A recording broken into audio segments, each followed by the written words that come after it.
nabaddu lama huraano ka hortaga kulaado heshiiya walaalayaalo hurdaayo toos Soomaalay toos nabaddu lama huraano ka hortaga kulaado heshiiya walaalayaalo hurdaayo toos Soomaalay toos nabaddu lama huraano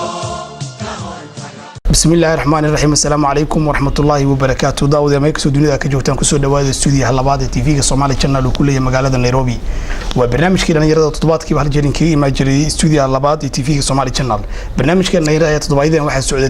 ترتنا قوانيت وسوق بقابي أورك نيرة الصومالي نبضون ويكقيب جلاين تيم أدو فربضن وحنا maantay fiinaanka isla joogo waa Golden iyo Samadoon oo labadoodii fiinaanka ku tartami doona dood cilmiga kale uu tartami doona ayaa waxa uu yahay foodada iyo falalka dambiyada dhalinyarada Soomaaliyeed ku lug yeeshaan maxaa sababa waxa kale oo aan ku marti qaadi jirnay aqoonyahan siyaasi iyo ganacsato maantay waxa marti inugu ah gudoomiye ku-xigeenka ee ganacsatada Soomaaliyeed ee suuqan Islii Hussein Aar iyo qoraaga sare ee caanka ah Dr. Cabdi Shire iyo dhalinyaro kale ayagana aad u fara badan ugu horreyn waxaan jeclaan lahaa inta barnaamijkan u gudagelin aan ku furo gudoomiye ku-xigeenka ganacsatada Soomaaliyeed مدن قدومي كسلوه بالبرنامج كده. والصلاة والسلام على سيدنا محمد وأصحابه أجمعين. السلام عليكم. أبوه الرئيساء وحان وآدي آد وقم هذا علينا إلهي نصر تقليي إن أين ما تقول كلنا أيضا بالرمضان حفلة آد وقروح بدن طلبات waxaan u mahad celinayaa Somali Channel maxay noqotay bulshada aad iyo aad intay ku soo korodhay warbaahinta aad iyo aad bay wax uga qabatay anigoo maalin dhaweyd iska fadhiya gurigeyga ayaan furay yar aan dhalay oo poliiska ugu horeeyay Sweden oo lagu martigeliyay kubadii ciyaartooyda ayaan ka dhageystay isagoo leh aabahay oo Kenya jooga salaana la iga gaarsiiyo aad baan u farxay markaan halka ka baxo mawduucan inkastoo aan information gaara ka hayn laakiin wixii igala gulboonaada ayaan ka odhanaya tusaale yar baan siinaya dhalinyaro yal oo nin walba og yahay laba qoys oo jaara haddii qoys rag ubad wanaagsan u kaco qoysna ubad xumi u kaco waana dhici karta inaad aragteen labadaa qoys way kala aad bay u kala sareeyaan xaq dhaqaale hadday noqoto xaq diineed hadday noqoto xaq bini'aadmi hadday noqoto waa laba qoys oo tusaalaha waxaan u soo qaatay maanta halka waxa ku qoran waa wiigii dhalinyarada Soomaaliyeed marka tusaale yar oo qof walba fahmi karo nasriga diinteena macaan ee muslimkana nasriga waxa keenay dhalinyaro waxaan noqotay anagu qorax si dhacaysa ayaanu nahay yaa u hadiya waa dhalinyaro marka waxaan oran lahaa taariikh kala ni soo qabanaya Nairobi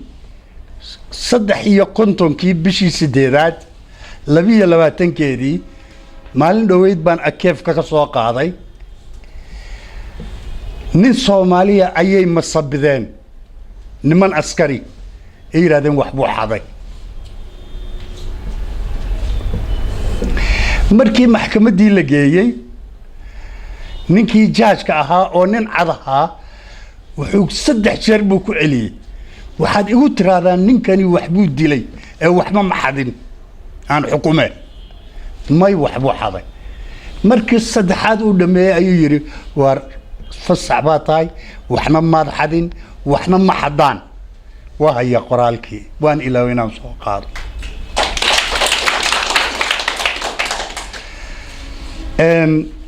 taa waxaan u soo qaatay maanta xaafadda islii dhibka weyn ee ka jira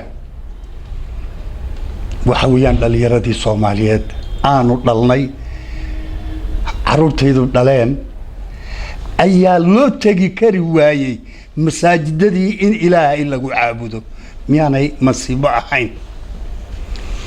markaad isag dhigtid ninkii gaalka ahaa inuu yiri Soomaali wax ma xado iyo maanta ninkayga maalintaana joogay maantana jooga waxa weeyaan jaawareer baa igu dhaca marka waxaan leeyahay nimanka madoobi ee aanu la deganahay wadanka wax waa dhici jireen laakiin wax may dili jirin bahal qoriya ayay soo gashan jireen shaadkooda nin arkay baa arkay markay ku qabtaan halkaas ay qac ka siinayaan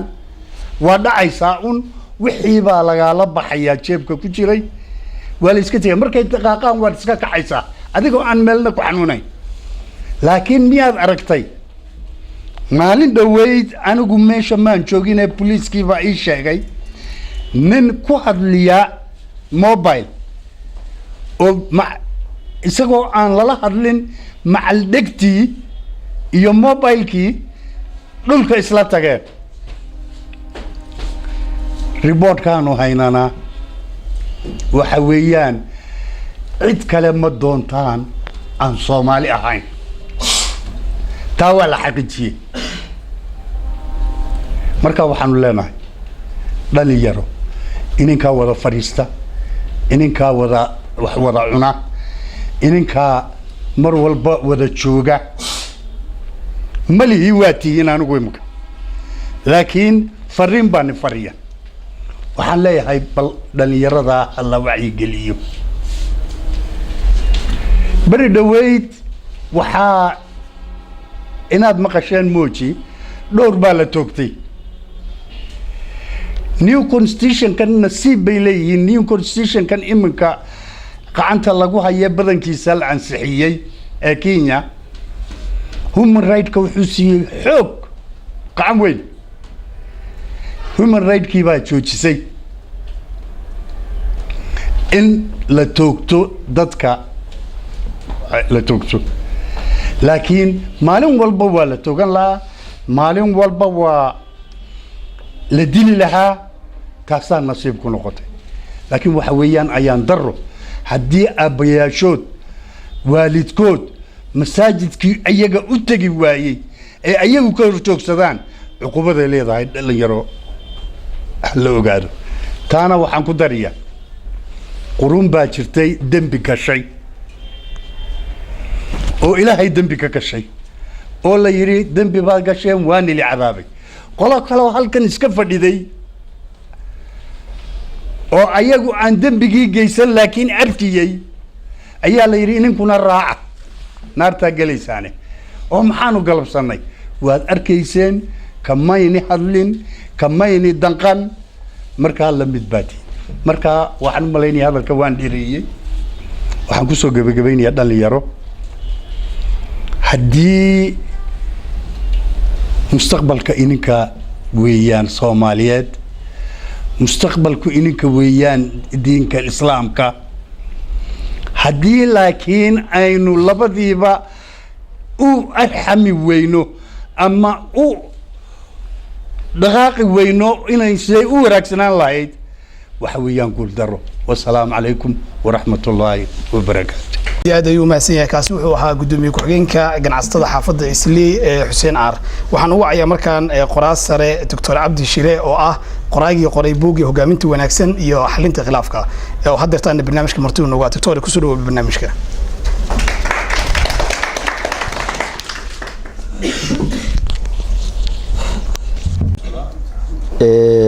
waxaan walaalkayga halkan iga horreeyay la wadaagayaa mahadnaqida Somali Channel oo aan isleeyahay jidkay ku taagan yihiin waa jidkii aanu ku gaari lahayn xaqiiqada inaanu ku ogaano hawl badanna waa u dhimanta magacooda waxaa ku hoos qoran tubta toosan anigu waxaan u fasirtay tubta runta iyo xaqiiqada lagu gaarayo inay tahay aad baan ugu mahadnaqahayaa dadaalkooda ay wadaan waxaan kaloo u mahadnaqahayaa ururka nabadoon oo hawshaan soo agaasimay markaan intaa ka gudbo runtii waxaa waxa laga naxaa barnaamijka sida walaalkii hadda u sheegay dadkeena dhalinyarada Soomaaliyeed waxyaabaha cusub oo hadda ku soo kordhay waxa weeye maalin dhaweyd sida walaalkii sheegay oo judge-ka ninka qaadiga ah uu yiri war anigu ninkan waxbuu dilay dhaha waxbuu xaday mali maalin dhaweyd dhacdo la yaab leh oo anigu aan joogay waxay ahayd bas baan saarnaa baska ninka lacagta aruursha conductor-ka waa kan lacagta farahaysa u geliyaan saas lacagta u aruuriyaan lacagta warqadda nin Soomaali ah baa wiilkii lacagta aruurinayo albaabka gaarigii oo soconaya taagan inta soo maray oo lacagtii kala baxay buu wiilkii feer ku bilaabay wiilkii markuu gabadayna gaarigii ka boodo waati nin aan isleeyahay Yemen buu ka soo jeeday baa saarnaa markaas waxa la yiri Soomaali baa saasmay ma Soomaali buu markaas la yiri kuwa Soomaalida saarnaa baa yiri waa Soomaali markaas wuxuu ku waashay zaman macnaha waligay ma arag buu yiri wax dad Soomaali oo dunubta noocaasa galahaya waxaan sayidin sheegayaa waxa jirtay wax la yiraahdo qaranjab wuxuu dhalaa qoom jab buu dhalaa qoom markii qaranku jabo dumo qoomka jaba qoomka qarankaas ka koobna qoom jabkuna wuxuu dhalaa qoys jab qoyskii oo burbura isaga ruuxiisa qoys jabna waxaa ka dambeeya qab jab qabka dhuma qabka waxaad iskala weyneed waxaadan isu quurin baad isu quuraysaa waxaan joogay magaalada Nairobi oo dadka Soomaaliyeed oo tuugsada ay 16 qof yihiin noo register garaysan safaaraddan ka shaqeyn jiray markaas Soomaaliyeed 16 qof baa ka tuugsan jiray magaalada Nairobi wax Soomaali ah hadda laba ka nool 16 maalinka Khamiista lacagta naloo soo diro safaaradda loo soo diro budgetka waxa ku jira budgetka madaxigeen la yiraahdo daryeelka waxa la siiyaa dadka maatida iyo dadka socdaalka ka go'ay waxa safaaraddu siin jirtay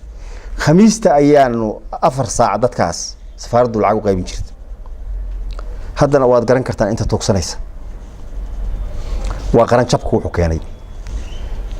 waxyaabahan hadda aan qaadan laanahayna qaran jabkii baa dhalay waxa weeye marka annagu haddaanu nahay Soomaali waxaan aaminsanahay meel kasta aan ku noolaano Australia America Kenya Sudan Tanzania Ethiopia Djibouti kuwa xamar jooga haddaan qaran Soomaaliyeed la helin waa sii dhumaynaa xaqiiq weey wax walba asal bay leeyihiin arrintan marka sidee wax looga qaban karaa marka sidee maxaa nagala gudboon anigu waxaan is leeyahay waa arrin loo baahan yahay shacbiga Soomaalidu inuu u guntado oo Kenya jooga waxaan is dhihi lahaa hawshaas waxa ugu horeeyo saaran tahay waa ururkiina iyo kuwa la midka ah sababtoo ah ururkiina iyo kuwa la midka ah waa inay matalaan dhalinyarada wadada toosanna ku matalaan waxaan is leeyahay adinku haddaad u kacdaan xog badan baad ogaan kartaan dadkuna waa A iyo B iyo C dadka dambigaas ku jira lama taajid gareeyo eega sida gadaal baa laga soo bilaabaa marka la rabo dunubta in la afjaro macnaha ninka organizer-ka laga ma bilaabo dadka hoose in laga soo reebo oo la wacyi geliyo marka u dambaysa dagaal baa imaan doona arrintu ku dhamaan doonta waxaan leeyahay number 1 adinka dhalinyarada ah u hawlgala oo hay idinka goonaato arrinta inaad la dagaalantaan oo magaciina iyo karaamadiina daafacataan 2 waxaan leeyahay hal la adeegsado masaajidada waa in arrinta loo adeejiyaa waaciyiintu waa inay ka qayb qaataan loona sheegaa waxa u sheegayna adinku ay tahay u sheegaya maalinka jamcada waa maalinka dadka islaamka ahi ay ishanuuniyaan oo kala war qaataan khasab maahan 500 sano ka hor khudbad la qoray in dib loo akhriyo waxa markaa mujtamaca u taaga waa in looga hadlaa masaajid oo aan ahayn wax mujtamaca duminaya marka waxa loo baahan yahay arintan oo kale inaad inta qortaan oo si habaysan u qortaan dadka waaciyiinta ee masaajidada jooga waa in ay noqoto 3 bilood oo soo socota masaajidadu priority inay siiyaan arinta ila dagaalo labo ko waxaan idin adinka dhalinyarada labo masaajidada 3 meediyada oo hadda aan Soomaali channel kala joogno la isticmaalo FM yada Star FM oo kale meediyada kalena ka qayb qaataan waxa barnaamijyadaas jeedinayana uu noqdo dhalinyaro annaga markaan wax u jeedinayno waxay leeyihiin waa ukun maxay ahayd midba ninaan aad karaamo ugu hayaan xamar ku arkay Muqdisho ninkii baan ku booday waa salaamay nin dhalinyaro ah yaa wuxuu yiri soo hebel maaha waxaad salaamayso u kacda haa baan yiri maxaad ugu ordaysaa buu yiri waa daawo dhacday ma ahan aabiyaashin daawo dhacday maaha waa karaamo darrada mujtamaceena lagu beeray mujtamacu hadaan midba midka ka weyn uusan xurmayn hadaan midba midka ka aqoon badan uusan higsan mujtamacu waa dhumahaya mujtamac ma fiicnaan kartaan hadaan anagu xunnahay dad xumaan nagu xukuntaan walaydaan fiicnaanay laakiin sheekhu ka horeeyay waa inuu soo dhaweeyaa si asna ummadda sheekhu ugu soo noqdo doctorku cusubi waa inuu kuwii ka horeeyay asna kaashadayo soo dhaweeyaa si kuwa sakan ummadii ugu soo dhaweeyo macnaha mujtamacu waa inuu noqdaa mujtamac is xurmeeya ma ahan mujtamac is xagta is xanta waxaan ka oo leeyahay arinta markii inta la sameeyo meedida loo sheego marka waxa taas u keenaysaa dibkii fidahayay baa la xakameynaya marka la xakameeyo dadkii baa la soo reebayaa wixii wax ka qabasho leh inta u dambaysa waa inaan dagaal baa lagu qaadaya dagaalkaas muxuu imaanayaa booliiska in la iskaashi lagala sameeyo arinta macluumaadka la siiyo xogta la siiyo inaynu soo afjarno arinta waxaan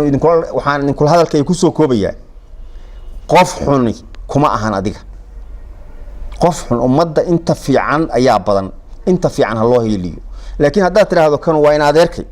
adeerka oo tuuga oo khamriyacaba oo dadka dilahaya in adeertana ma berina aad ku dilahaya waxaan idin leeyahay dhalinyaro mar labaad waa idin mahad celinayaa laakiin arintaas waa in loo istaago waa inaynu gidigeen niraahno maya dhaqanka nagagii maahan caqiidadayadii maahan ma yeelayno inaan niraahna assalaamu calaykum waraxmatullahi wabarakaatu aad iyo aad ayuu mahadsan yahay aqoon-yahan sare doctor cabdi shire marka waxaan u gedi doonaa marka dhalinyaradii barnaamijka dadweynaha ka qayb qaadanayay waxaan jeclaan lahaa inaan ku bilowno golden foodada iyo falalka dambiyada ah ee dhalinyarada Soomaaliyeed ku lug yeeshaan maxaa sababa golden foodada iyo falalka dambiyada ee dhalinyarada Soomaaliyeed ku lug yeeshaan maxaa sababa awalan bismillaah ururka nabadoon ka soo qayb galayaasha sida doctor cabdi shire xuseen aar labada group oo tartamaysa dhamaantiin waxaan idinku salaamaa salaanta islaamka assalaamu calaykum waraxmatullaahi wabarakaatuh qodobka ugu horeeya waxa isdhihi karaa waxa la dhahayo basic needs qofka oo waaya noloshiisa asaasiga oo ahaa bini aadamka inay noolaadaan nolosha qayb ka qaadan lahayd qofka oo waaya hoygu ku hoyan lahaa cuntadu cuni lahaa dharku xiran lahaa caafimaadkii qofka intaasba haddii uu dabari waayo wax ka dabara waayo dhalinyarada waxaa sababaya inay dhac sameeyaan taas waa qodobka koowaad ka labaad waxaa isdhihi karaa insecurity meel ay ka jiraan qofka dhalinyarada ku soo dhashay ku barbaaray wixii dariskiisa sameynayeen haddii dhac la sameynayay waxaasoo asagana ku soo barbaaray oo meesha ma ka jiro kala dambeyn iyo ammaan iyo security ma ka jiro oo cid oga cabsanaya male maanta inuu dadka waayeelka dilo inuu maxaa waaye kufsi sameeyo inuu wax dhaco security oga cabsanaya ma jirto sida runtiina security-ga waa kala dambeynta wadanka marka kala dambeyn hadaa jirin taasna way sababtay ayaan isdhihi karaa qodobka saddexaad isdhihi karo uu sababi karaa waxa waaye social need waxa la dhahayo qofka dhalinyarada markuu soo kacay wuxuu u baahan yahay inuu asagana wax jeclaado asagana la jeclaado oo uu bulshadii ka dhex arko inuu door muhiim ah ku leeyahay bulshadii inay jiraan Ministry of Youth inay jiraan wax dhalinyaradii ka garaynaya inay jiraan taasna markii uu waayo qofka dhalinyarada way sababi kartaa ayadana inuu